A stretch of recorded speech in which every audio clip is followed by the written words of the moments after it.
Recovery Sort of is a podcast where we discuss recovery and addiction topics from the perspective of people living in long-term recovery. This podcast does not intend to represent the views of any particular group, organization, or fellowship. The views expressed here are solely the opinion of its contributors. Be advised there may be strong language or topics of an adult nature.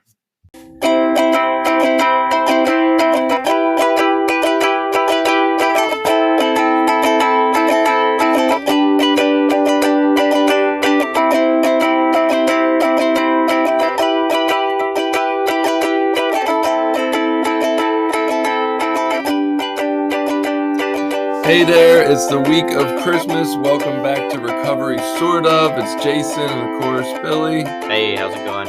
And we're still figuring that out. I heard some other podcasts where they actually introduce themselves one at a time. Maybe we'll do that one time, see how we like that.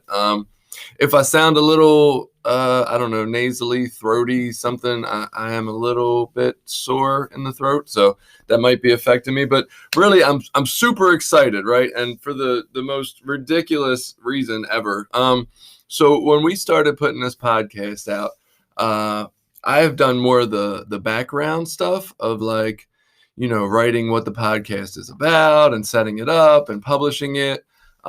And so when I published the first episode, it asked me, to put a season number and episode number. And I just, put season 1, episode 1 when we started. And I was like, from the second I did that, I started thinking, well, when do we go to episode 2? I mean, it's season 2, right? So when do we hit season 2? How many episodes are in a season? I don't know. And of course, what I want is to be established. It's just like when I got clean. I had 6 days clean and I wanted 10 years clean, right? And so now I'm like, I just started a podcast 2 months ago, and now I want 10 years of podcasting and back history. And so I'm like, well, we need to get on season 2 now, right? So 10 episodes is perfect for a season. So right now we're on episode 10, and I'm like, fucking right. It's the end of season 1, right? It's time to move on to season 2. And the reality of that is the more I've thought about it, is that's fucking ridiculous. Billy mentions it every time I bring it up to him. I'm like, bro, how many episodes till we get to season 2? And he's like, why the fuck do we need seasons? And I'm like, I don't know, because it seems to make sense. So now I am almost bought into the fact that we are going to have one season with 486,000 episodes, and that might be even more fun. So I just wanted to say, and it's funny too, because Jason does a lot of the work and it's great. I really appreciate it, but I'm like the laziest one. I'm just like, dude, I just want to show up and have a conversation and then go the fuck home and not really, not that I don't want to think about it, because I think about things I want to talk about and I think about ideas and stuff. But as far as, what do you call it? Doing a bunch of work, like advertising and promoting and all that stuff. I try to do a little bit here and there, mention it to people, but I'm not really invested into production. That's the word I'm thinking of, production. I feel like a lot of production starts to make stuff cheap, and it starts to mess up the essence of what we're doing, which what we're really trying to do, I feel like, is have conversations about recovery. Right. No, and I agree. I think these conversations become richer with more voices involved. Yeah. And I'm not, God, my voice is cracking over here. It's rough. I'm going to be embarrassed about that. I'm a teenager with a voice change. Maybe look, here's the fact. We might end up with a few people that listen and decide to comment frequently. And I might start to change my mind and think, I don't like all these fucking opinions, right? Right. I don't know. I might only really enjoy my opinion. I have no idea.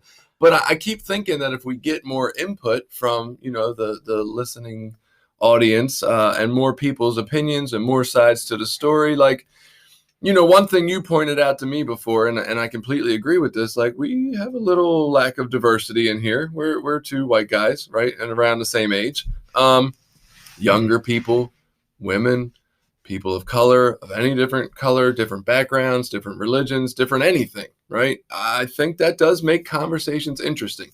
I will say, I went to UMBC, and they have a very multicultural student body, right?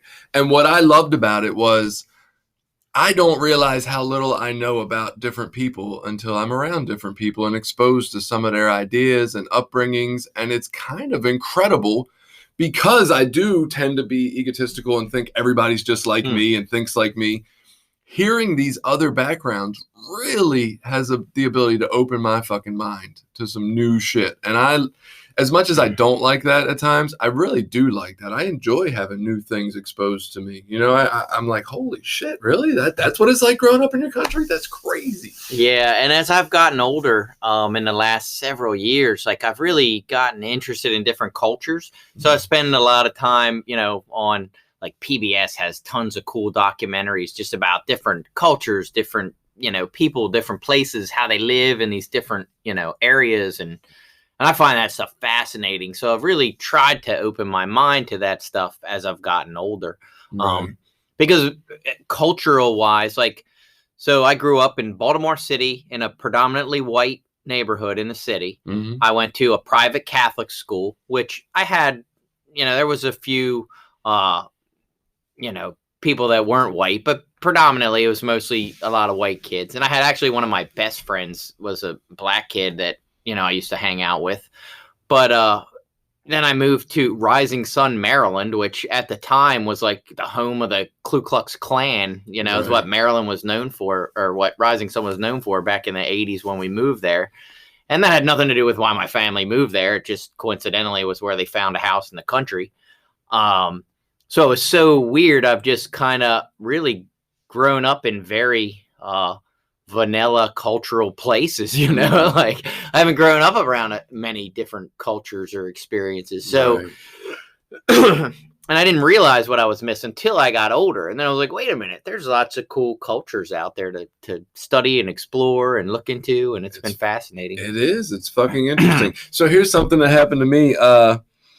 You know, I went to a meeting you did a couple of weeks ago, and I laughed because you shared early in the meeting that you're not this, you know, speaker that's from the city so much that might be a little, you know, louder and bang on tables or something. And we laughed and talked afterwards about how I didn't really think of that being me as a speaker in general.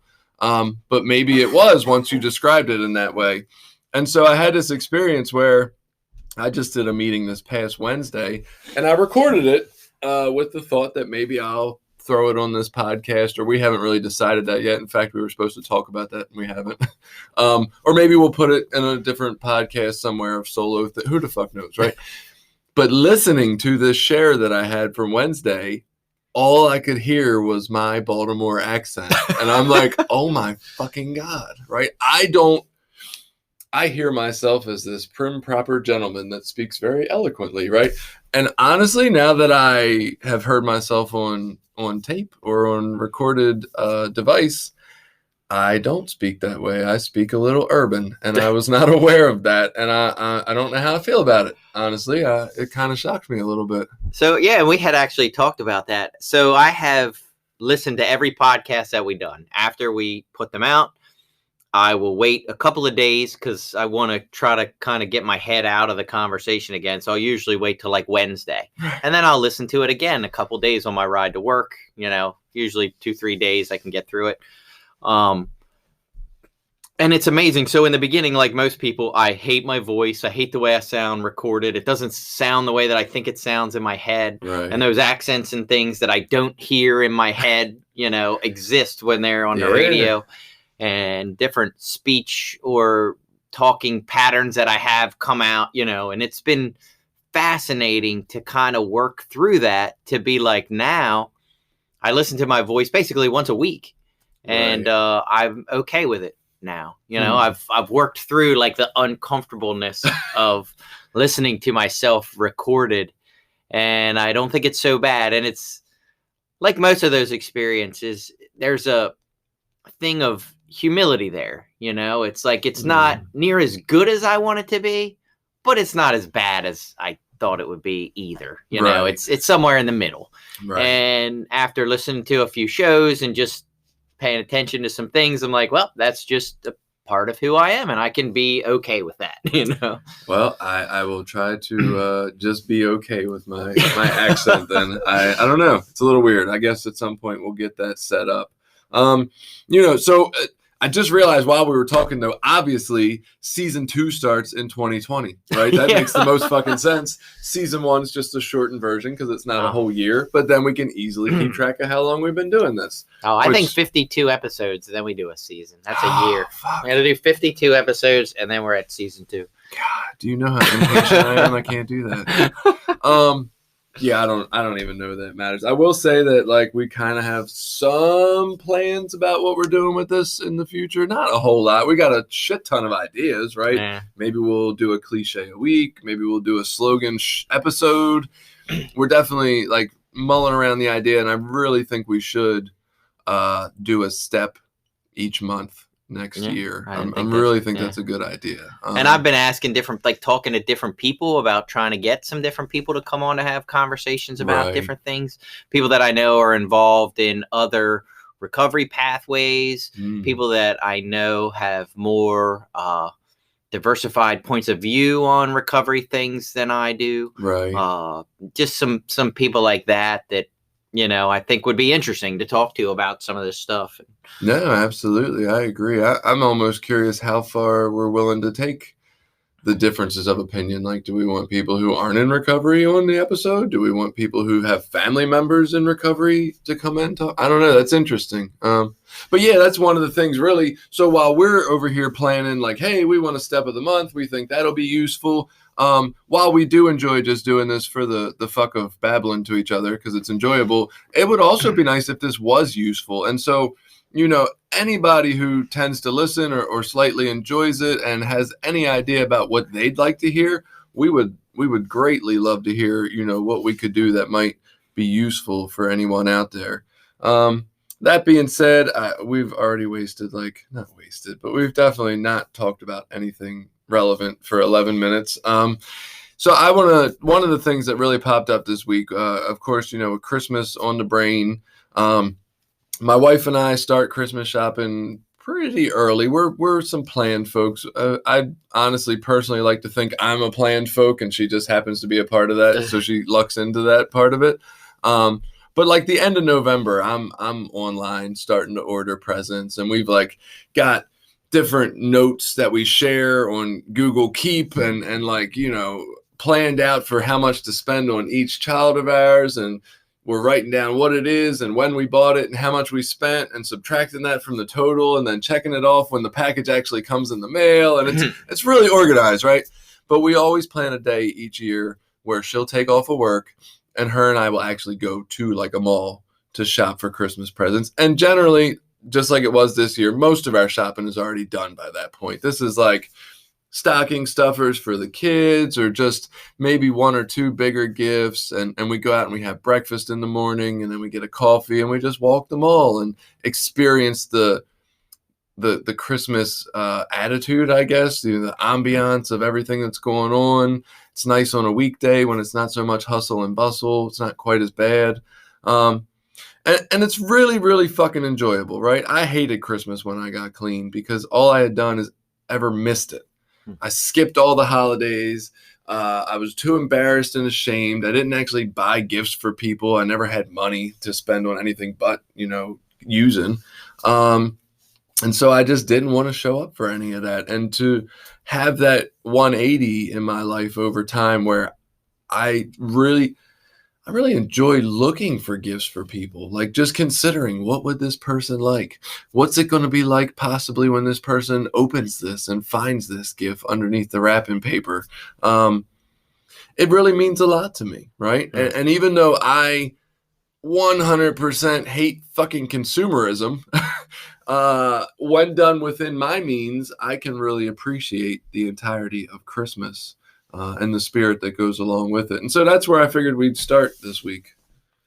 Yeah, I am. So I was thinking of Christmas in the context of, you had spoke about a couple of episodes ago about when you write papers, how you wait till the very last minute and then you write the paper and you've just gotten okay with being that. Mm-hmm. That's me at Christmas. I wait until the very last couple of days to whatever weekend, this is the last weekend before Christmas. Yeah. So I'll be out shopping this weekend and we'll be wrapping all the presents on Christmas Eve, trying to get stuff all wrapped and, Jen's planning. My wife is planning weeks ahead of time and trying to make lists and organize. I'm like, whatever, it's fine. It's whatever.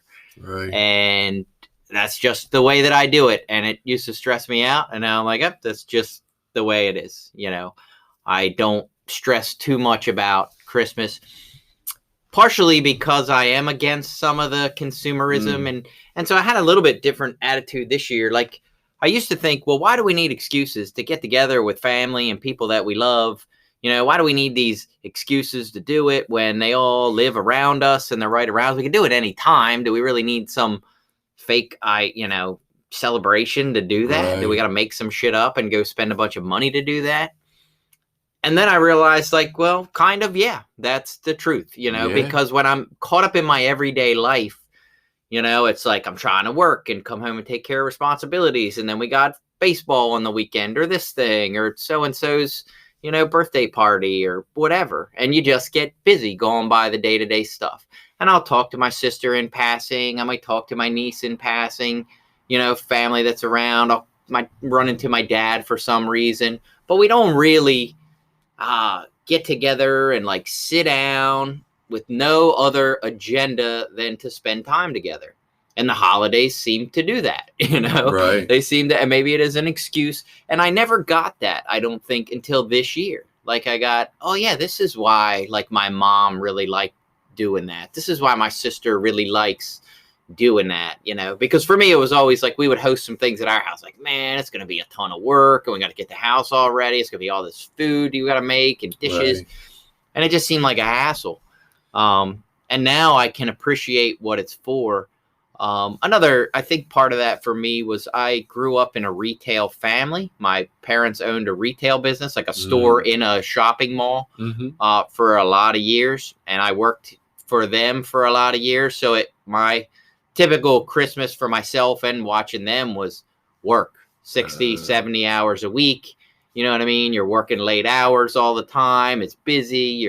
It's just was stressful and, right. And it was good for the business because you'd get the Black Friday and that would be great, but it really wasn't relaxing, and now I'm at a point in my life where, well, that's not true. I work in a seasonal job. I work for a heating cooling company. So when it's cold, we're busy. This year, it's freaking cold around Christmas. Yeah. So we're extra busy. So it's been a little more hectic, but same. I've been at work, kind of whistling and singing Christmas carols, and people keep bringing in all this food that we keep eating. And I've really had a pretty good overall demeanor about Christmas and try to be really positive about it and just enjoy it. You know what I mean? Right. A couple of weeks out of the year. A lot of people like it. You can bah humbug it if you want and stomp around and hate it, but it doesn't make it go away. So might as well just appreciate it. I definitely hated it when I got here, and not to super expound on what I already said, but I definitely hated it when I got here, right? I had skipped every family event for years, and I never had gifts for anybody. I just felt like I wanted to avoid the whole thing.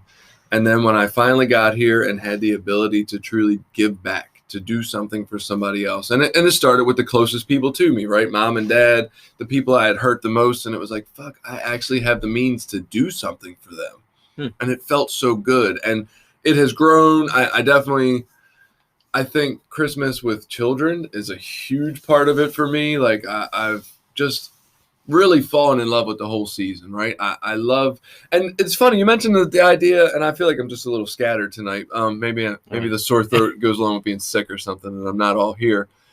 You mentioned not understanding why we needed an excuse to get together. And I can remember looking at Valentine's Day like that. I like calling things out for being a bunch of bullshit, right? Valentine's Day, that's a bunch of bullshit, right? Because created by Hallmark. Right? Because people should definitely be loving each other all 365 days of the year. Why are we going to single out one day? That's fucking stupid. We can go out and wait in line to get a fucking table to eat somewhere. Blah, blah, fucking blah, right? I always want to call something out for being bullshit, but the truth is, I'm not going and taking my wife out to eat the other 364 days of the year, right? Same thing you just said. Do we fucking need Christmas to have an excuse to get together with family? You know how often I see my family, Billy? Once a fucking year at Christmas. Obviously we do. Maybe we need Christmas part 2 in fucking May just so we can spread it out. I don't know. But whatever it is about the holiday season, man, I have definitely bought in. I love the entirety of the season, the idea of spending time with my family. We try to do things like go see train gardens or go look at holiday lights. I just feel close to my family during that time. Now, I will say that comes with a drawback, and that's the fact that after I do this month-long preparation for these gifts, right? And then after about an hour, they're all opened, and I'm fucking left with like, oh, it's all over now. Fuck, right? And it's kind of depressing. It really is. And then it leads into January, which is like less football, American football if you're somewhere else. And it's really depressing. Honestly, it's kind of like as all this build up for this one morning of 45 minutes of time, and then it's over, and you're like, fuck. Post-Christmas depression. I wonder if that's a thing. It is now. I'm going to fucking invent it, right? When I have to create a therapy for post-Christmas depression. When I get my my therapy license here in a few years, that will be what I study. Post-Christmas depression. So I know we always look forward to skiing, so I love the winter. I like snow. I like the winter, you know, and of course January, February are the best times to go skiing. Right. So the kids and I love the winter. Yeah, I think for me too, Christmas has become so I never had those experiences with Christmas. I still functioned well, I would say, as an addict, other than getting arrested and going to jail. Right. But like I was someone who could always hold a job. I had a job all the whole time that I used. I mean, it was probably not my best. It was getting high in the bathroom and shit and going out on my lunch breaks and drinking and stuff like that. But I worked, you know, I maintained a job and did well enough that they never fired me. Right. And I always showed up for family stuff. I was always there. And I think the difference for me was it used to feel like such a burden and an obligation to be like, God, I got to go to this thing or else my mom's not going to give me my gifts, you know, because I wanted stuff. It was probably very selfishly motivated was the only reason for going.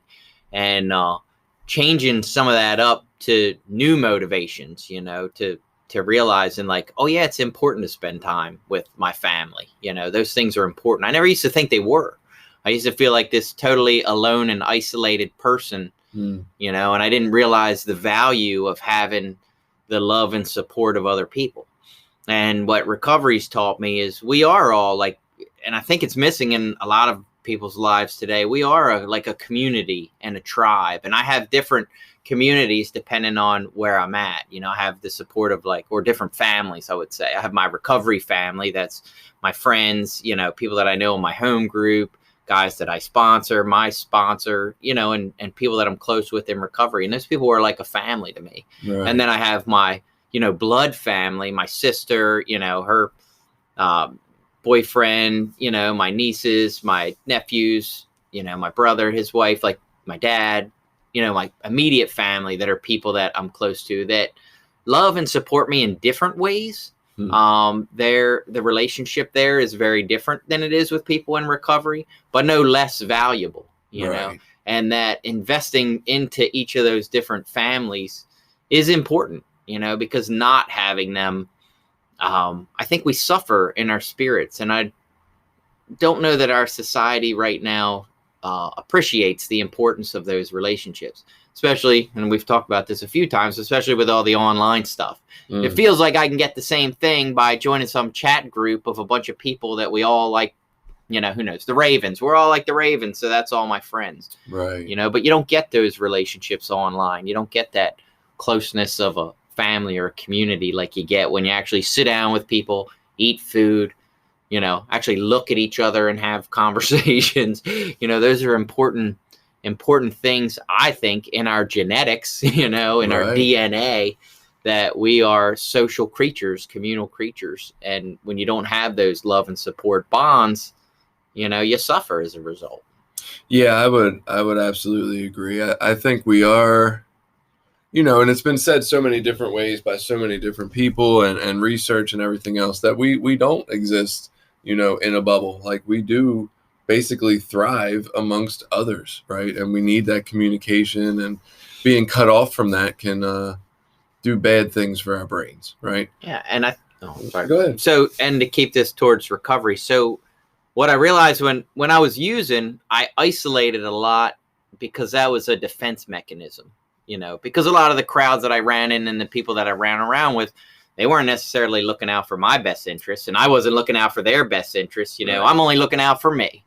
And if you got something I want, I'm going to try to take it. And I was never a big fighter guy, so I wasn't that angle. I was the try to manipulate and cheat you out of it. And, the guy that was, I'd steal your shit and then help you look for it. Like, right. I was that guy. And, that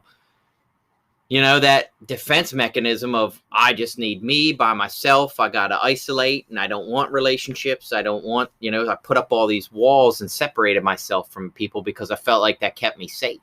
Yeah, it was definitely protection. And it took some work in recovery to start to slowly lower those walls. And then not only to lower them, but to start inviting people in, allowing right. people in to not to build better relationships with people that were less likely to hurt me, is what it boiled down to. Because anytime you let down your guard and invite people in, there's a potential for getting hurt.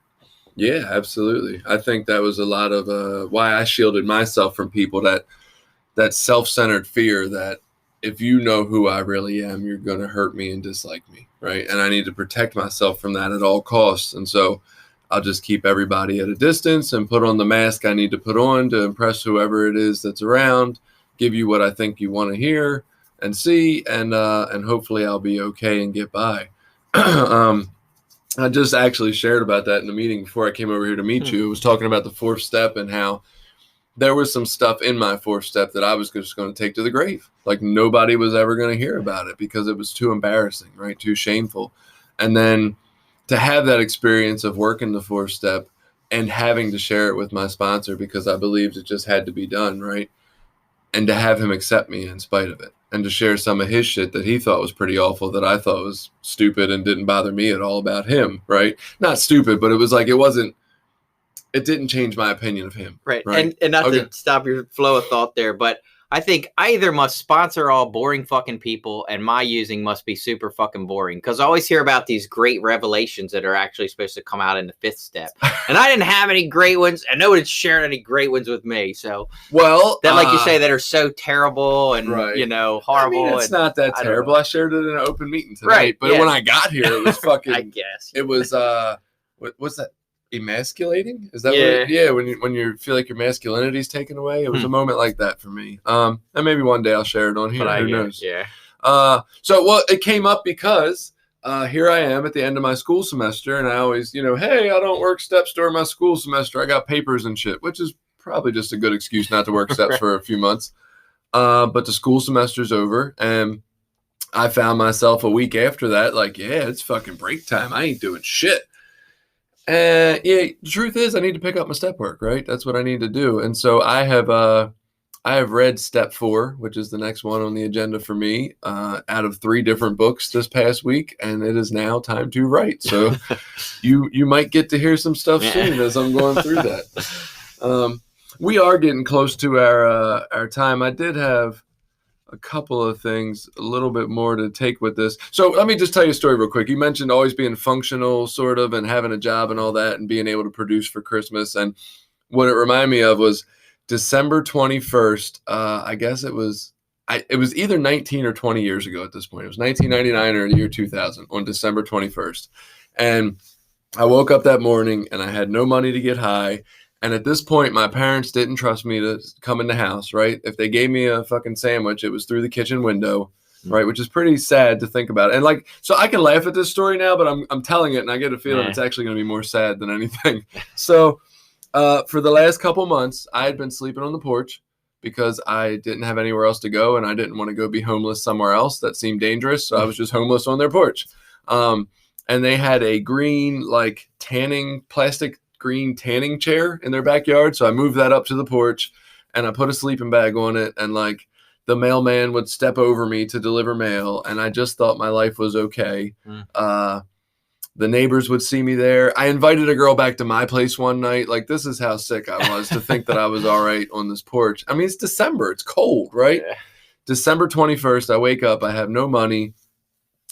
And I pull this scheme on my father that I feel really guilty that I'm not going to have Christmas presents for anybody this Christmas. I feel like shit about that, right? And so I con him out of some money. Of course, the money goes to me using, right? So I go get high with this money. And at the end of the day, I'm like, shit, I don't have any Christmas presents to show him tonight. So I walked up to the grocery store near my house and tried to steal like the daily planners. Like everybody was going to get daily planners that year, right? And I actually got caught. And generally they would have just like wrote me a ticket for a fine or a court date or whatever. But I had a violation of probation and I spent that Christmas locked up. But that was part of the process of getting to the end of my using. But that's the unfunctional addict that I was, right? So just to contrast what you said, and we are real close here. So let's go ahead and break for our ad, and then we'll come back and talk some more about this. This episode has been brought to you by Voices of Hope, Inc., a nonprofit grassroots recovery community organization located in Maryland. Voices of Hope is made up of people in recovery, family members, and allies. Together, members strive to protect the dignity and respect of those that use drugs and those in recovery by advocating for treatment, support resources, and mentoring. Please visit us at www.voicesofhopececilmd.org and consider donating to our cause. All right, and we are back. Hope you liked the little break from hearing us talk for a second. So to wrap this into some more things that we've been talked about, I talked to my buddy Jack today, who I keep trying to convince to be on the show because we have, interesting conversations. So he sends me a picture of a greeting card earlier, which was kind of funny. And I was like, man, that's really, that's funny. And he said, we should make recovery greeting cards. And I was like, nah, that's a terrible idea because I think greeting cards are fucking stupid, right? And he's like, really? And I said, yeah. He's like, have you ever gotten a good greeting card and been unhappy with it? And I'm like, no, but. So I was raised with a lot of Catholic shame, right? And it doesn't have to be Catholic shame, but that just happens to be where my mother came from, was Catholic school. And she was very good at shaming me into behavior modification. Like that was her effective means, right? And so her generation, I feel like maybe Hallmark or one of these companies invented the greeting card. And then from there, they sent the message out through advertisement somehow that if you don't send a greeting card, you're a thoughtless motherfucker, right? You don't give a shit about anybody. You can't even send a fucking greeting card to somebody, right?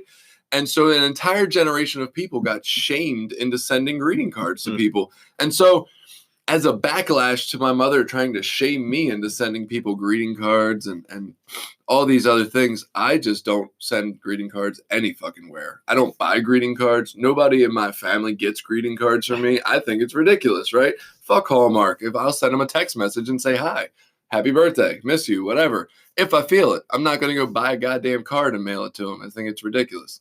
But mostly it's, so look, if I saw a card that I wanted to buy somebody in a store, I would buy it for them. It's not like I don't want to buy, or I would, just not buy it on principle. I just don't want to be shamed into it. And so the conversation with Jack went into, do we really do what we do for Christmas and for greeting cards because we really need or want to? Or do we do it because we feel like we would be ashamed for not participating in what everyone else is doing? And I just thought that was an interesting concept. We could tie into this Christmas thing. Like, do we only get gifts for people because we'd feel shitty if we didn't participate in what everyone else is doing? Yeah, that's interesting. So on greeting cards, immediately what I think of is, to me, it seems like the greeting card came out of like, in a time of letter writing. It was like the fucking lazy man's letter writing. Like, hey, you don't have to write a letter anymore. We'll just write one for you. And you can just stick your name on it, stick it in an envelope. So greeting cards, or maybe they were the first memes or whatever. There you go. The first memes you could get. But I try to think back to times where we've done, I'm thinking specifically Christmas, not all greeting cards, but Christmas, at times I've done Christmas cards and mailed them out to the whole family, and times we've received Christmas cards from different members of our family. Right now, we don't get any Christmas cards. from anyone really, mostly because we just bought the house that we're in now a few months ago, and Nobody's 2 got the years address. before that, 3 years before that, we were traveling around all over the place, and nobody even knew where we were. Right. So a lot of family members just stopped sending us cards altogether for that reason. How do you send mail to a traveling, mobile home? I really have always wondered that. Do you have an address? Is that possible? So we had all our mail went to my parents. Mm. There wasn't really anything too important, and then we would get a mailbox, post office box, or the different campgrounds that we worked at. Some of them you could just get mail sent right to the campground. You work it out. There are different services you can get and stuff too that'll forward your mail. There are actually specific services for people that travel all the time that you just go online, tell them where you're at, and they get your mail and just make sure it gets to where you're at. I don't want to get us too far in left field, but I'm really curious now. Do you have a lot of mail when you have a mobile home? Like, do you have a lot of bills that need to be mailed to you or things like that? Well, no, and mostly because I hate mail in general. I try to always get all the bills electronically anyway. Anytime there's a paperless option, I do that. And I wish I could say it's because I love the environment and trees, but it really has way more to do with I hate the clutter and coming home and sorting through, 15 things. And then, when you open a utility bill, it's like 8 pages of shit that you don't really like. All you care about is how much fucking money do I owe you? Like, you don't care about the 17 other things that are in there. I don't know that anybody reads all that stuff. Only but anyway, if it seems like too much. It seems like, Then I'm looking at every detail, trying to figure out why I owe you $700. So I hate mail in general. So I've gotten electronic mail. I've always been an on technology person. So as soon as there's an option to just get shit emailed and pay online and do all that, I am all about it. Right. So we had very limited mail anyway. And then most of the stuff we would get was not important. So anyway. Now I forgot greeting cards. So we used to get them family members. The ones I liked the best were the ones that were like pictures of people and their family. Right. Mostly because a lot of the people I didn't see that often, and it was just nice to fucking see what they look like. Right. And so those were the cards that I always liked to send, were cards with pictures of my family in them. I felt like if I was going to take the effort to send any kind of Christmas card, I wanted it to be some kind of personal, and now we haven't done that for a few years. We haven't sent cards. We haven't received cards. And I got to be honest, I kind of miss it. There's certain members of my family that was probably one of the few communications that we would have. And when I sent the cards, I would always try to write so I got this from my great-grandmother, and it was a guilt trip from my parents. So my great-grandparents did pretty well financially, and every year they would send us a few $100, like $500 or something, which is a decent present to get from someone that you see once every 3 years. You know what I mean? We didn't even see them that often. They lived in Florida. They sent this to you or the whole family? Yeah, no, to me. Like, I would get $500, my brother would get $500, my parents would get whatever they would get. This was your grandparents? Yeah, my grandparents. Do they need another grandkid? Yeah. They're passed away now. Damn. So anyway, my dad was always super big, and my mom was like, look, you got to write a thank you letter to them or you will stop getting money.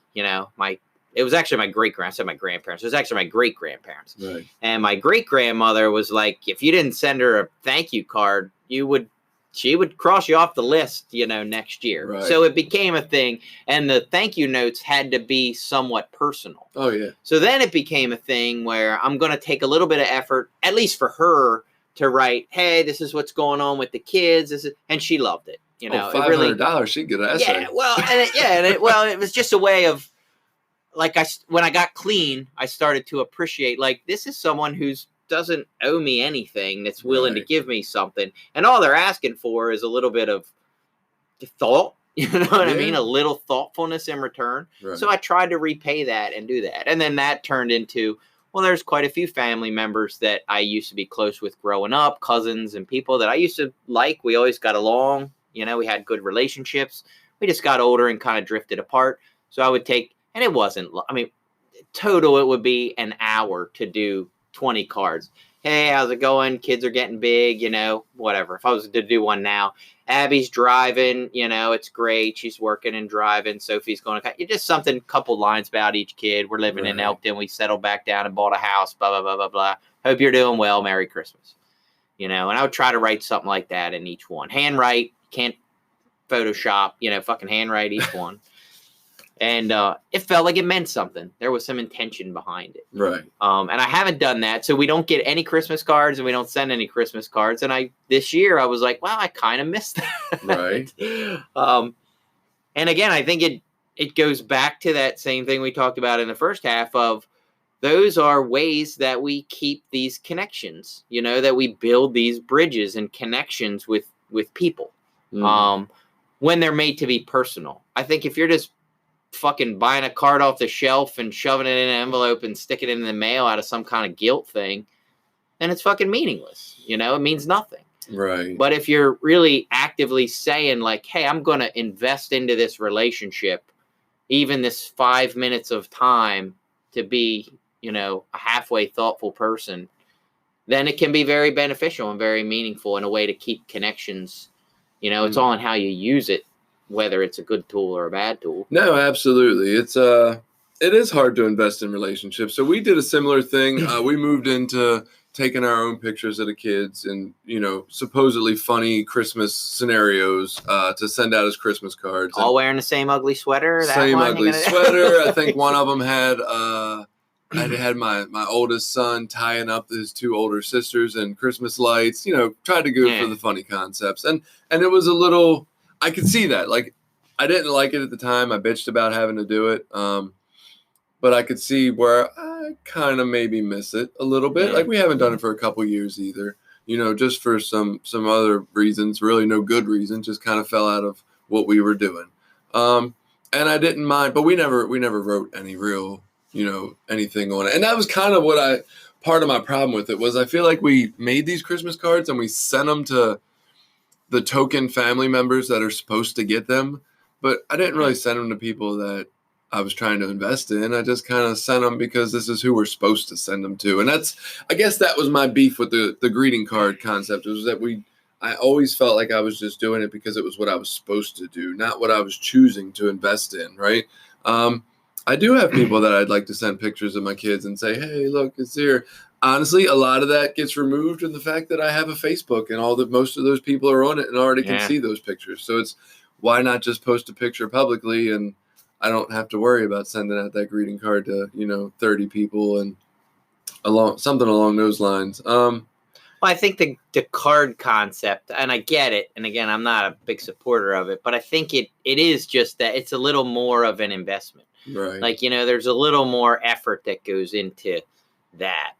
At least if you're trying to do something genuine where you're writing something in it or even just signing your name or, whatever, actually taking the effort to put a card. I mean, it takes even less effort to put up a public Facebook post than it does to take a picture and stick it in the mail. It's like, how much less effort can I put into this seemingly thoughtful interaction? I'm going to make it so that my phone automatically posts it to Facebook so I don't even have to fucking do it. So is that what makes it meaningless? Like, is it become meaningless because it's like the less effort and the less energy and the less thought I have to put into it, the more it seems like some kind of obligation. Like, the more it seems just fucking pointless. I will buy into that. So I don't want to feel shamed into having to do something. I don't want to feel like I'm being told or have to do something, right? That never works for me. I just get resentful about it.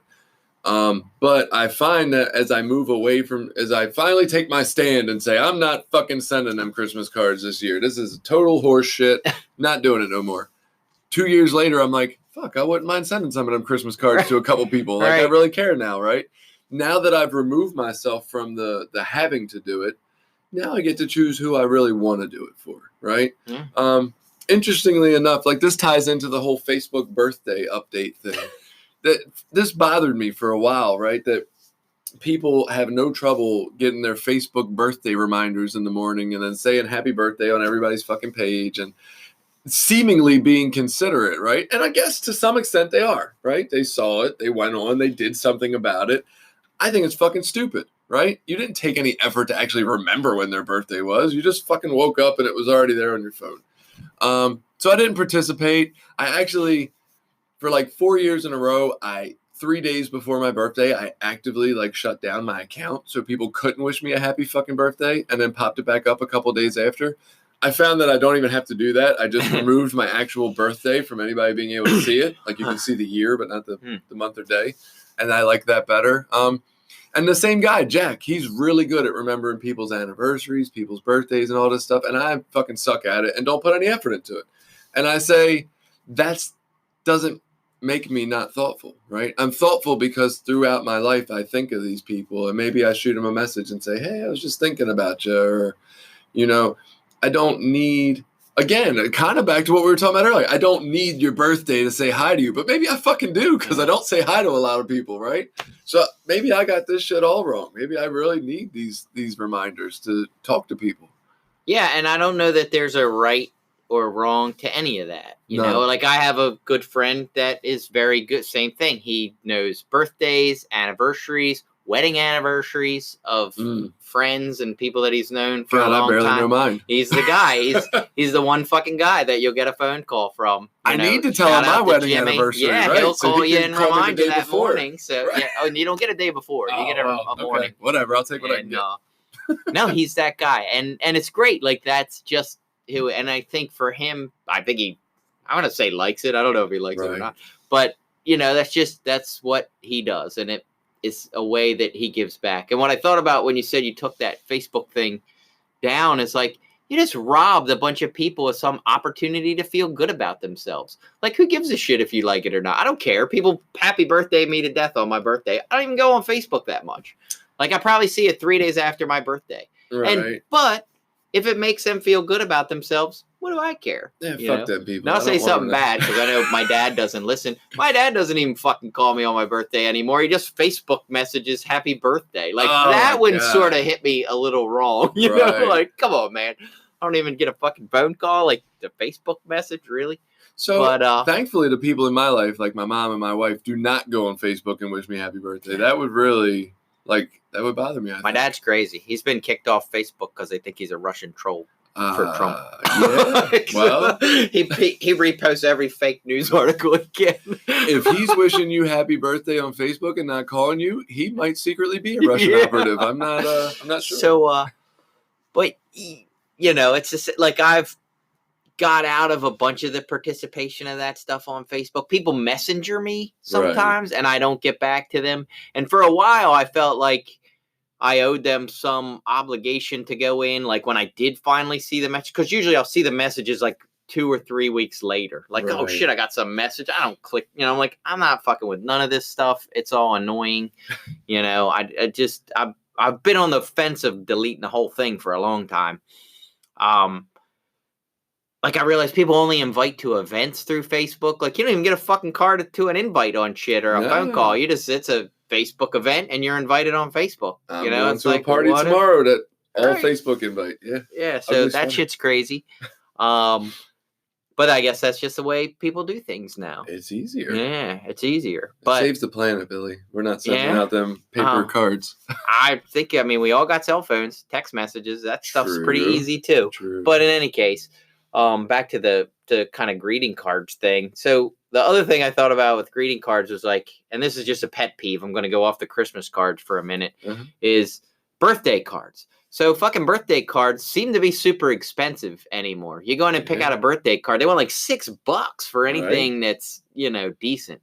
And I'm the cheap ass guy that goes to like the 99-cent section or the dollar store and tries to get dollar store birthday cards, because I feel like, especially for kids, like, if I'm invested into a birthday present for you, I have a limit on like a cap on what money I'm willing to spend. Right. So you know where this is going. You don't like want the card cutting into. Yeah, fuck well, I mean, that's your choice. If you really need a card, then you get $5 less of a gift because I'll get you a fucking card. Or I'll buy your gift and wrap it and just write my name in marker on the front, and everybody's happy that way. Then you get more for your, you know, more bang for your buck. No, I agree. When you were describing this, I'm sitting here thinking, you know, greeting cards have a price on them, right? The envelopes don't. So I think I'm just going to go take a fucking envelope from a store and then make my own card at home out of a piece of paper because the envelopes are free, right? Yeah. Do you have to buy a card? It doesn't say that anywhere. Yeah. It doesn't say you must buy a card to get a free fucking envelope. Oh, There's I don't just know. no price on it. Okay, try that one. I'm curious. Walking out of the fucking supermarket with a stack of envelopes. I'll do it tomorrow on December 21st. I'll get locked up all over again. Yeah, It'll be right. Shades of history. But yeah, it's and that's the thing with Facebook and those things. I think they are attempts at communication and building relationships. And I think at some point they may be. And that's one where like I may be bucking the trend of that's just where things are going. That's how people communicate. That's how we do things nowadays, and we build relationships. Right. I don't necessarily think it's all good or all bad either way. Just for me personally, like the net sum of Facebook is negative. Just for me personally, I have nothing against people that want to have Facebooks. I get why they want them. I understand the whole concept. I see some value in it, but if I weigh the whole thing out, it's like, man, I think I don't want to participate in that. Mm. But then there's still that slight part of me that won't let it go. I've gotten as far as downloading all my data because for a while you didn't used to do that. You weren't allowed to. They owned your data once you uploaded it. Now you can actually download all of it and save it to a file, and you're supposed to be able to keep all your pictures and posts and all that stuff. So I've done that like twice in the I'm going to delete my Facebook. And I think I actually deleted it once, but then they wait 2 weeks or some shit. They won't just delete it. It's like, well, you got 2 weeks to change your mind. Man, and I think I changed my mind. Yeah. They got me. They got you. So I'm still on there in some level. Facebook is interesting. And I know we're not talking about Christmas right now. I like using it for some of its purposes. Like I like that I'm signed into Words with Friends on Facebook, and I can play Words with Friends with people I know instead of just random strangers without giving out my weird ass Words with Friends ID, which is some ridiculous pillow wall / ceiling 6849 or something. What the fuck? Nobody needs to know that, right? What I dislike about Facebook, I like being connected. I like being able to go on and see, oh man, I haven't seen him in so long. And look, he's on vacation with his family. They're having a great time, right? That's really nice for him. Let me throw a like his way, right? To let him know I'm thinking about him. I hate that I scroll through and that's generally not what I see. What I see is people's opinions about a lot of shit. And I realize that I missed the days when I didn't know people's opinions about a lot of shit, right? I liked people more when I knew less about their opinions because I don't know. I just, it's really tough to watch other people's opinions when they're not pretty. Yeah, and I've noticed so much, in listening to different shows and different reports and different documentaries about the data sharing and data collection and advertising and how all that stuff works, like the behind the scenes, kind of what's going on and what they feed you and what, comes into your feed. Just knowing all that has ruined the whole experience for me in general. I know all these ads are popping up on my thing. It seems to me anymore, maybe just because I'm aware of it, but, every third post is an ad for some shit. Yeah. And it's just it's almost like bad TV, I'm scrolling through, 10 minutes of bullshit to get to a 5-minute something I like to then get into 10 more minutes of bullshit. Right. No, I totally agree. And that's why I mean by net sum, it's I see the benefit that could be there if I was able. So I tried to create it to what I want. So for me, what I like about Facebook is the community connection or the partnership connection. And I went through and got cleared out all people that I was just vaguely friends with, tried to limit it to people this is all people that I still know that I would see probably in the next year. These are probably people that I'm going to see between family members, friends, people in recovery, whatever. I tried to limit it to just those kind of people. Then I started whittling out anyone that puts a political anything. You fucking hate Trump, you're blocked. You love Trump, you're blocked, and I just stopped, not blocked. I stopped following. I'm just and not just one post here or there, but the people, everybody knows the people. Every other post is, we fucking love Trump. We hate Trump. Whatever. I didn't care. I was just I'm done with all that. I don't care about that. I can get that. I can turn on the TV and watch that. Yeah. So let's get rid of all that. And what I really liked was seeing other family members and seeing their kids and seeing all the going on vacation pictures and all that stuff. Like, I liked that. That's what it was good for, building those connections. But that's not what the fuck I get in my feed. And that's like, I've actively tried to play the algorithm. Like, oh, this is a person I like. I'm going to like their thing. I'm going to like this person's thing. I'm going to like that person's thing. I don't know. That isn't what pops up in my shit. So it's just gotten to be, like, say, 10 minutes of garbage to get a 5 minute of, oh, this is what I actually am here for. Well, I will say, I don't know. I'm glad you didn't get rid of your Facebook totally, because when you shared, about the podcast the other day, I think that was like our biggest day ever of people listening. And I was like, holy shit, people like his Facebook, share. And then I shared the shit on my Facebook and like 2 people listened. I was like, are you fucking kidding me? Like, nobody listens to me apparently. Well, so people thought we were interesting because we did. So I had a Facebook page. I don't know if you ever seen it, my Running from Normal Facebook page. No. So I have, it's probably still up there. I haven't done anything with it for a while. So when we first decided to sell all our stuff and travel around the country, I did a Facebook page and a blog called Running from Normal. And I did some writing on there, and I had telling about why we decided to do what we were doing and where we were traveling and what was going on. So I did that for a hot minute, and it was cool. I had a lot of visitors, actually. We had actually written that on the back of our camper, runningfromnormal.com, and people would go check it out. So it was cool. Why are you not sharing this there? Because I haven't done anything on that page in probably 2 years. So it still occasionally gets likes. Right. I still occasionally get notifications that it gets likes. I feel bad because that was such a good to me, such a good conversation, such a good idea. Like this running from normal. Like, stop trying to be like fucking everybody else. Just go out and have an interesting life and be yourself. Like, that was the idea behind all that. Yeah. Like, we weren't trying to sell everybody on you should sell all your shit and travel around the country. I don't know. There's probably a lot of people that couldn't do that or wouldn't want to do that or wouldn't like doing that. But it was more the premise of stop trying to fucking have the house and the cars and the 2.5 kids and the job and like all that shit doesn't matter. Have an interesting life, have a fun time, enjoy your life, and be somebody different. I can't believe you had a fucking blog, because in 2008 or 9 I wrote for a local music magazine, and then we kind of had a falling out with the guy, and then I had a fucking blog for like a year. It was crazy. And I wrote shit and put it online, and people read it. And I feel like I'm a good writer, so I did pretty well at writing. I feel like I'm a decent writer. I almost wonder why I'm having a podcast. Maybe I should have a blog. Maybe we should have a fucking blog, Billy. What are we doing? So I've actually thought about picking up the Running from Normal stuff and throwing some stuff on there and trying to relate it now to, and I think it does come back to a lot of the recovery stuff. It's like trying to just be a good person and live spiritual principles and just be different. Like, get out of the arguments about politics. Get out of that, what social media and what mainstream TV and what, I think our culture is toxic, to be quite frank. And, that stuff pits us against each other. It's all the opposites of what I think make a good society, which is what leads to addiction and all the social ills that we have. And if we pushed back against that and said, that shit sucks. Let's be different. Let's not support, mainstream media and all that stuff. And you are seeing some of that. There's a lot more of that going on now than there has been in a long time.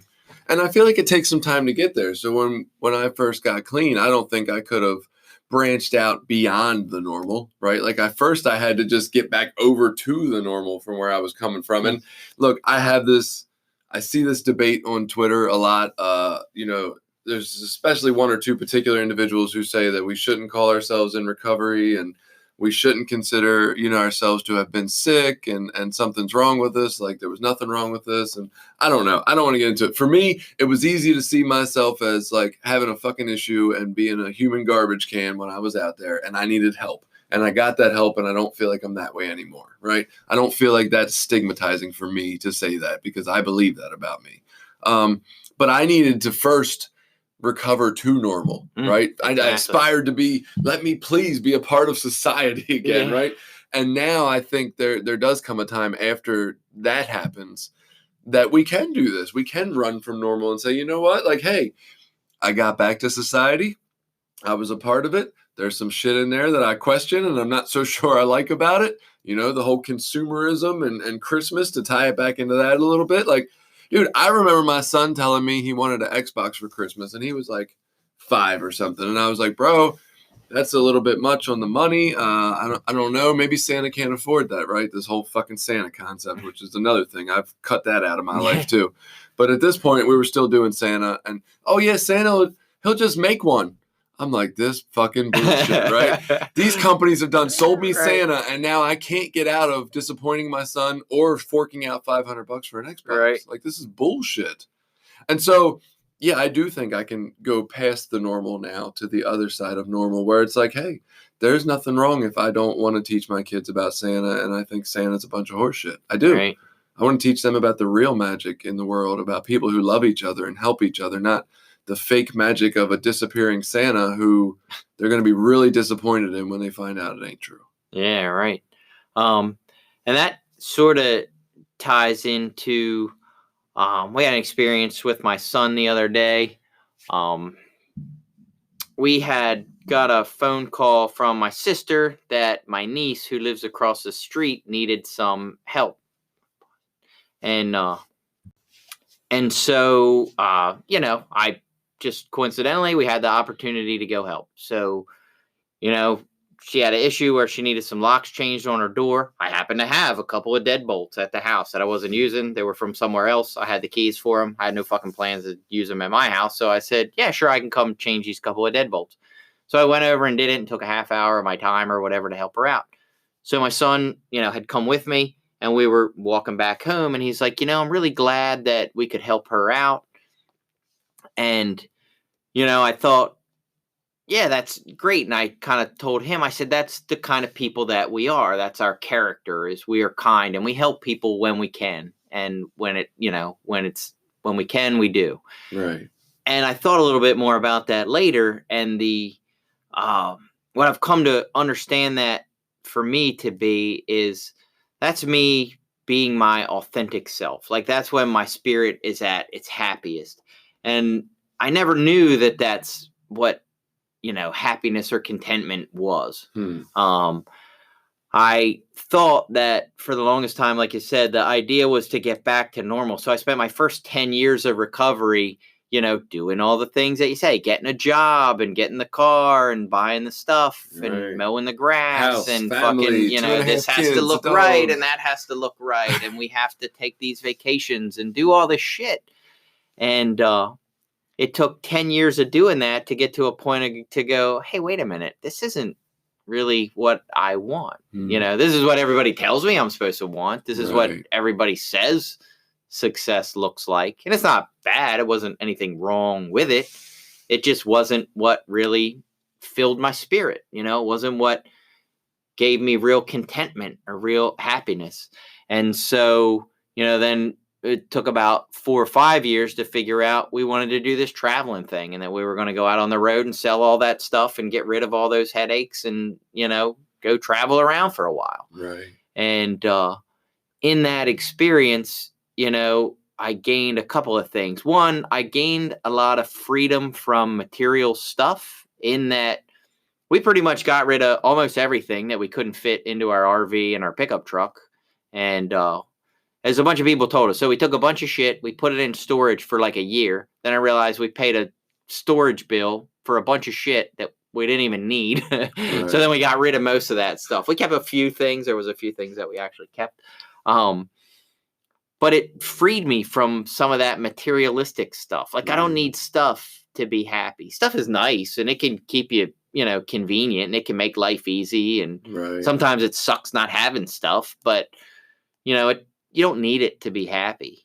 And, what really makes me happy and really makes me comfortable in my own skin and really makes my life of value is, how I feel about myself and how I feel on the inside, not how I look on the outside. So that's interesting. I just listened to, and I happened to be with my wife while we were doing that Christmas shopping. We were driving around. We picked a couple of podcasts while we were doing our driving, and one was about things and the differences between some people who just love to have a thing.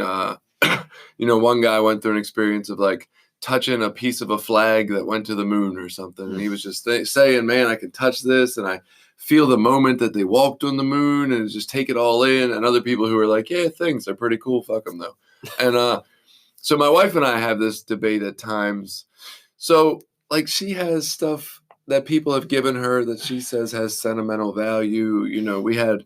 I think that her grandmother made us a quilt for our wedding, but we weren't allowed to use the quilt. It just hung on the wall. And like, I'm a very practical person. I'm like, well, what the fuck's the point of it if we can't stay warm with it, right? If we can't ever use it, why are we're going to display quilts? And we had a stack. Like the grandmother made a quilt for every kid we had and for every event. And then as they got older, they got a new quilt. And there was like, we had a closet full of fucking quilts. I'm like, this is so ridiculous to me, right? And she's like, we can't get rid of any of them. They're all important. They mean something to me. And excuse me. And I'm like, well, they definitely don't mean anything to me. And what happened to me, my father saved every fucking thing, right? Everything, dude. He would save the little white piece of cardboard that came in pantyhose packages back in the day because he might need it one day. And he grew up pretty poor. So like to save things for what you might need, whatever, we'll do something useful with it. And so when he died, it was a lot of going through his stuff and realizing, I think out of anger and really hurt, he always said one day he would go back through that stuff and like relive some of his memories. And the way he died, he never got to do that.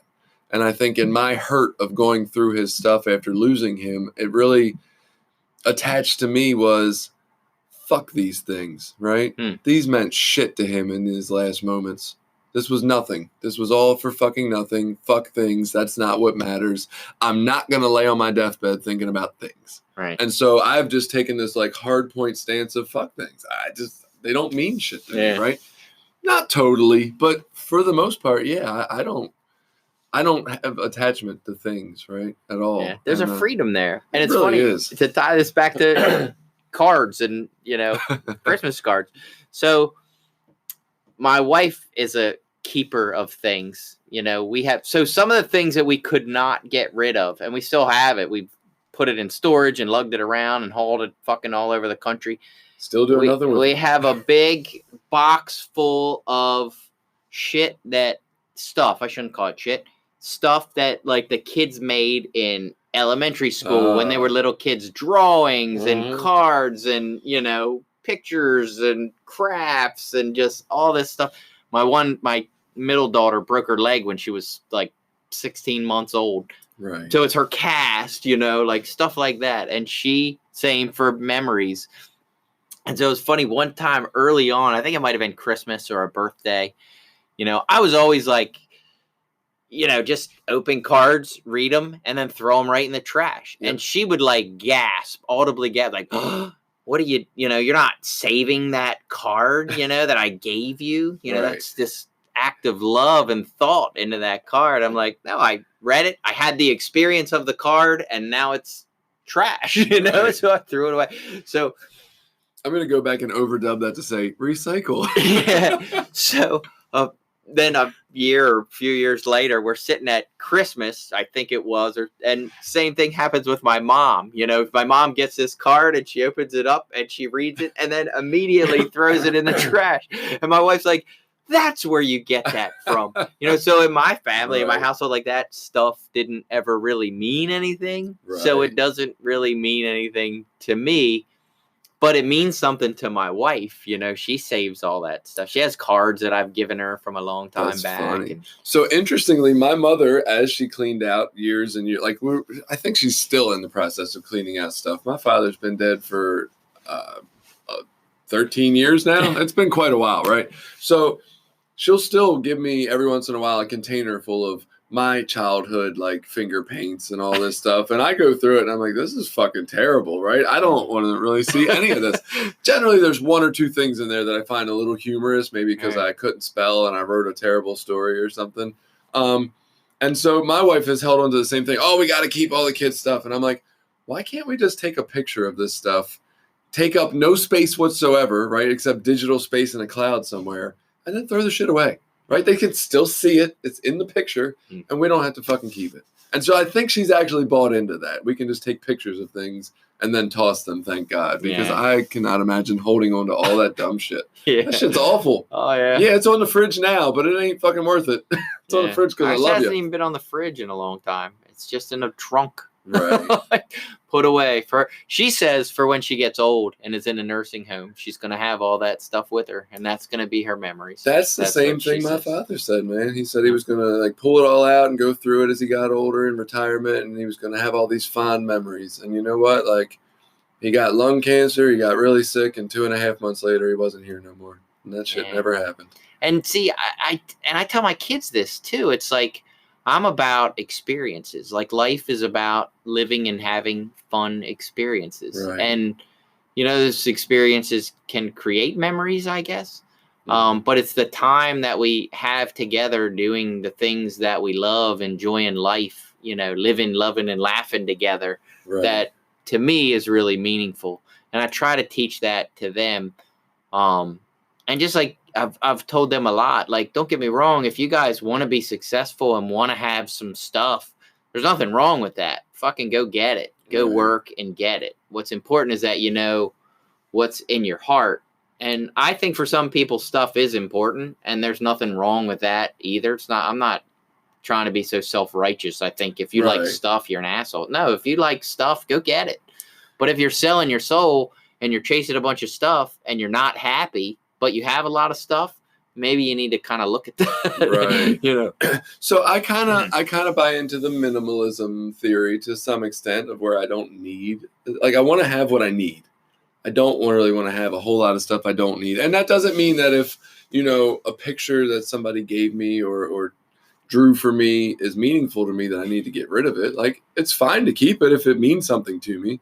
It's just that most shit doesn't. So funny enough, did you ever look seriously into the minimalist stuff? Because there was these guys that had a blog and they started this minimalist idea. I listened to some podcasts about it. Yeah, they were fucking too ridiculous. I mean, the guy had like one fucking shirt that he kept that he washed every day. It was like, all right, dude, that's overly stupid. And and the minimalism I was listening to was kind of against that. It was talking about, hey, there's no acceptable number of things. This isn't about that. This is about, if you want something, keep it, but really evaluate. And if you don't want it, get the fuck rid of it. Yeah. And a lot of those were principles that we used for when we, again, because we did. And the reason we went down that road, because we had to minimalize when we went to an RV. When you're living in an RV, you can't just take an unlimited amount of stuff. It's like, all right, what 7 t-shirts do I like? All right. What 7 long sleeve shirts do I like? And you're trying to limit your selection of things.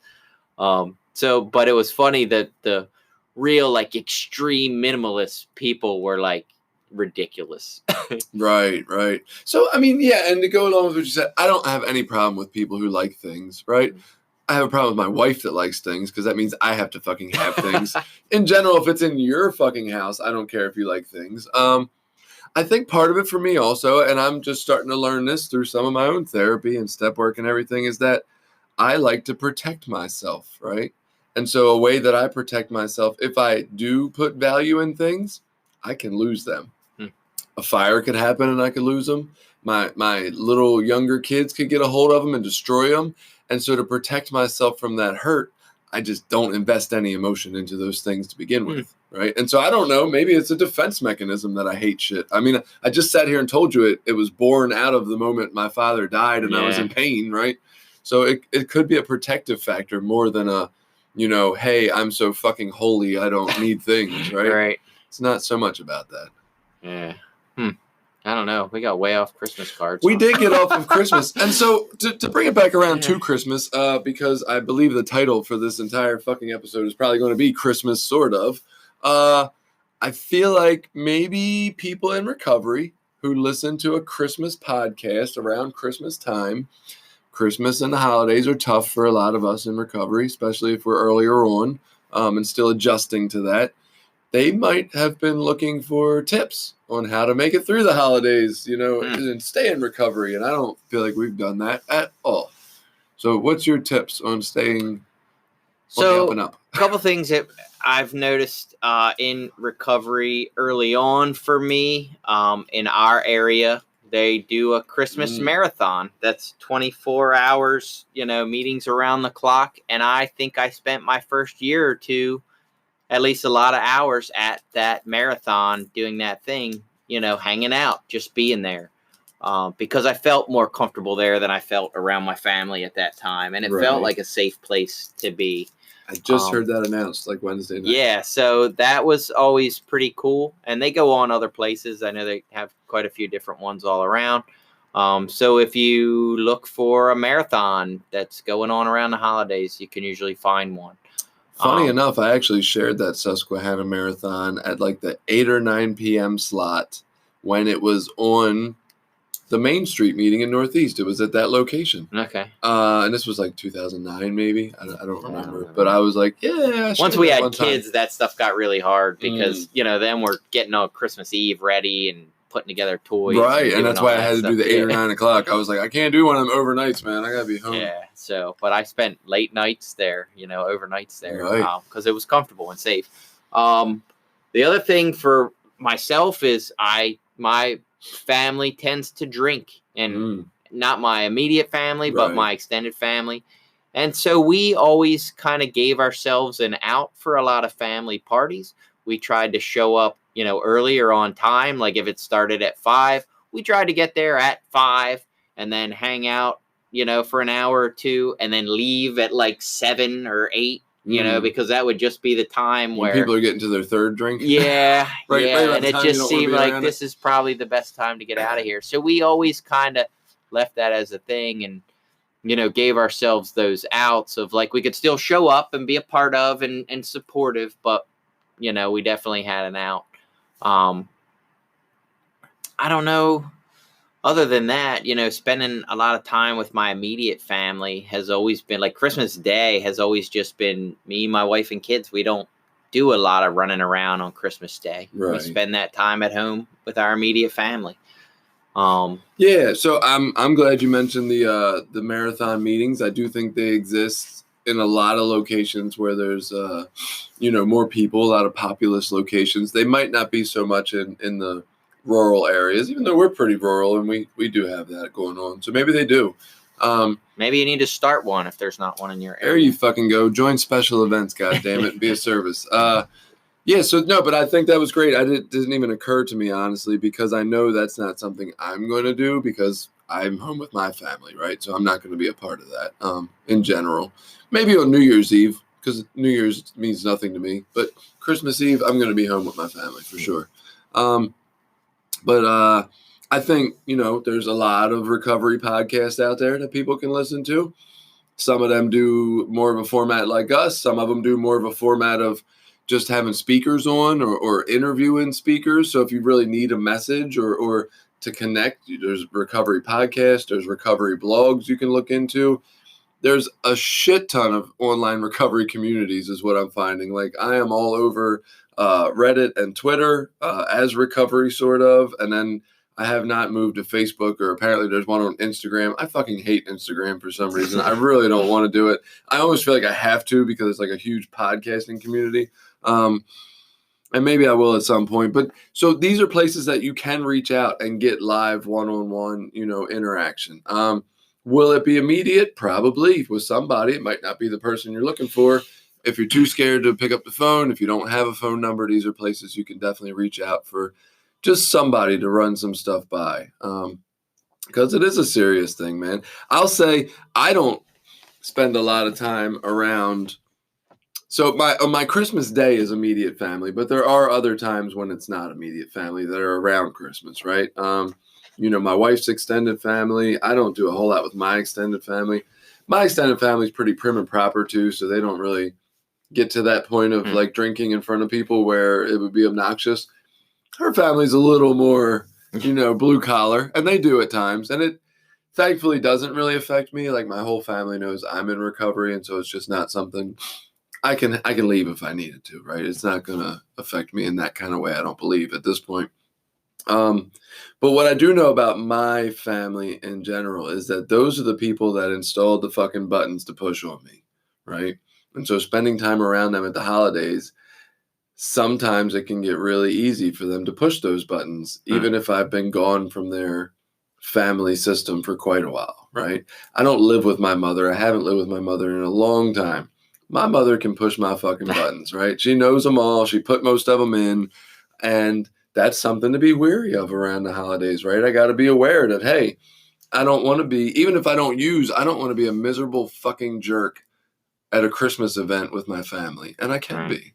I can be the guy that's in my head like, my mother will never see her fucking grandchildren again, that bitch, right? Like, out of nowhere, it can just come on because some button or insecurity is pushed from a long time ago. And I think it's good to know that going in because it makes me more aware to not buy into that crazy thought that I have. Yeah, and to me, that's most of my life. This is the process of recovery has taught me that it's, that same attitude of like first thought wrong. Right. How do I, act the person I want to be, not the person I feel like being?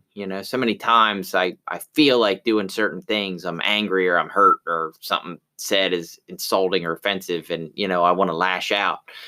And learning the skills and tools that I need to not be that person and to kind of be spiritual in those situations. And, we had that a lot with my mom. She was a difficult at times person to deal with. Right. And then, when she got really sick, it was kind of weird to watch, the difference, the change in her. She got older and she got sick.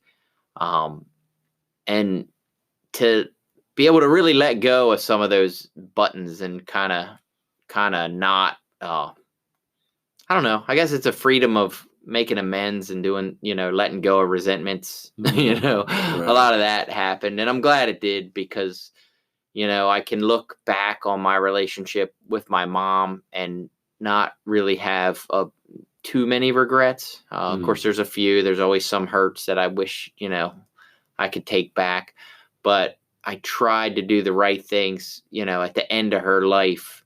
To make her life better and to make her happy. And, it was a lot of things I didn't want to do, for speaking of family stuff. We went to my mom's side of the family, had a family Christmas party every year. It was all her sisters and all my cousins. And half of it was annoying. I went this year and my mom passed away. For a lot of years, I only went because my mom basically made me, not made me. I mean, she couldn't make me, but She was like the guilt trip. Like, you really need to show up, We only asked you to come once a year. It was the whole guilt trip to come. So we would go. And, this year it was kind of different. Like, she's passed now and she wasn't there this year. And I felt that I really needed to go, like I guess you would call it in her spirit. Like she would want me to go, so I'm going to go. Right. And I felt good about that. I really felt good about that. So it's weird how some of those. Did you have a good time though, or did you just feel good about going? It was okay. I went and socialized with people and talked to my wife. Actually said, "Wow, I was surprised to see you socialize," because I don't like big crowds of people. As much as I like to talk to 3 or 4 people in a corner, and that's it.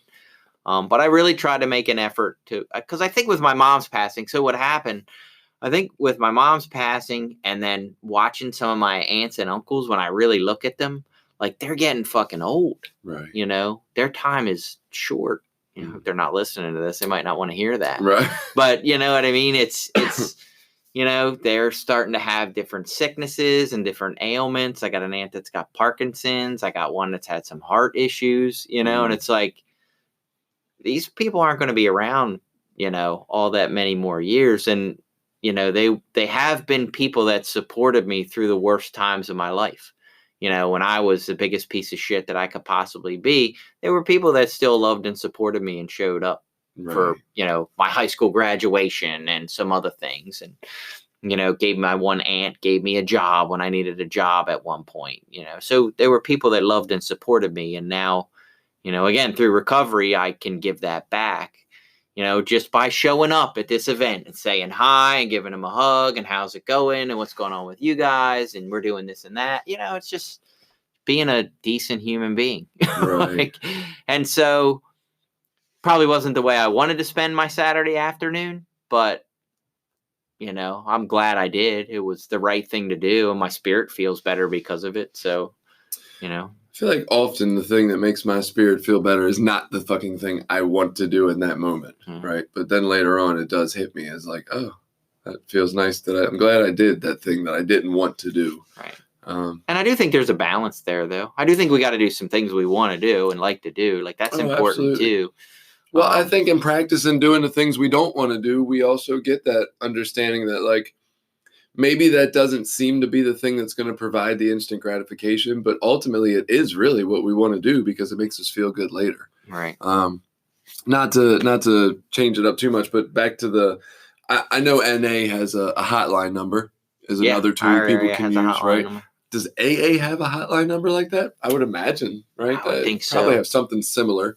And so there's these hotline numbers you can use. There's, taking a step out. Like, I think self-honesty is a huge one. Like, we like to tell ourselves, I can muscle through this. I'll be fine. And, like, just really understanding, hey, there's some shit going on in this family reunion or whatever, Christmas celebration. People are drinking. It's bothering me.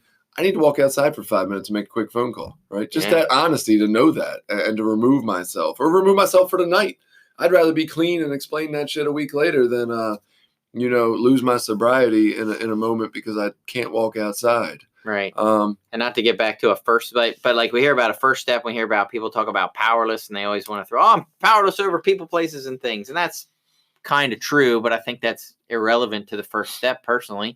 Right. I think the powerlessness that I'm referring to when I talk about a first step is that I don't get to control when the thoughts of using occur. I don't get to control when that compulsion or that desire to want to get high pops up in my life.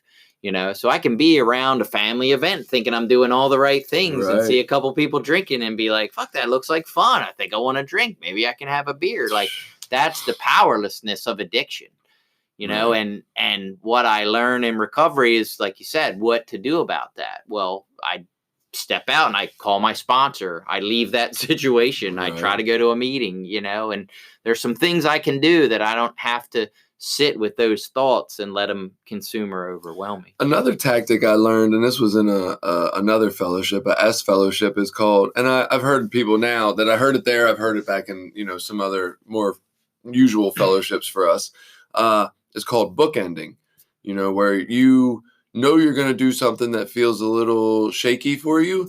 And so what you do is you call somebody before you go in, you tell them what you're doing this, blah, blah, blah. And then you go in for your amount of time and then you bookend it at the end too and call them back. Hey, yeah, I've spent my 2 hours there. I'm leaving now. Things went well. Nothing went shady. And there's something about that accountability piece of that bookending that helps people to focus in the middle of it, right? And I kind of like that. I've used it a couple of times for different things. I don't know. Have you ever heard of that one before? No. Oh, okay. But I just thought of something too, because in my head I pictured something terrible when you talked about bookending. So I'll just let it go. But not Eiffel Towering. So another tool or thing that I've learned in recovery is to take another recovering person with you. You know what I mean? Take a friend, whatever. I've taken my sponsors come to stuff with me. Just you can take another recovering member there so that you don't have to be in those situations alone. Right. And that you can feel the love and support of your friends and people that understand where you're at. So that's a pretty good idea. Yeah, I don't know. I think we've definitely covered a lot of Christmas stuff here today. I guess that was the point of a Christmas week podcast. I don't know. Do you think you have anything else to add on to any of this? No, just Merry Christmas, Happy Holidays, or maybe if you're non-religious and atheist or agnostic and you don't celebrate Christmas, enjoy the next couple of days off work, because I think everybody gets off work anyway, unless you a few people. There's a few places that are closed, that are still open, but not Royal many. Farms. Yeah, yeah. A couple of convenience stores that apparently hate Jesus, that they don't care. So, if you're not a Jesus fan, have a couple days to enjoy family and friends. Yeah, I mean, just, in the spirit of Christmas, if you'd like to give Billy and I a gift, feel free to share the podcast with somebody that you think it might assist in their recovery. Because honestly, look, as much as we like talking, there is a hope that this is useful for someone to continue the conversation and thinking about growing in my life, right? That's what I want to do. The more I talk and think about that stuff, the better a person I believe I am. So in the words of SpongeBob, don't be a jerk. It's Christmas. And I hope everybody has a great week. That wraps up this episode. Please subscribe, rate, and review this podcast on your preferred platform. If you have ideas for topics you'd like us to talk about or just want to add an opinion, contact us through Anchor. Email us at recoverysortof@gmail.com or find us on Twitter @recoverysortof.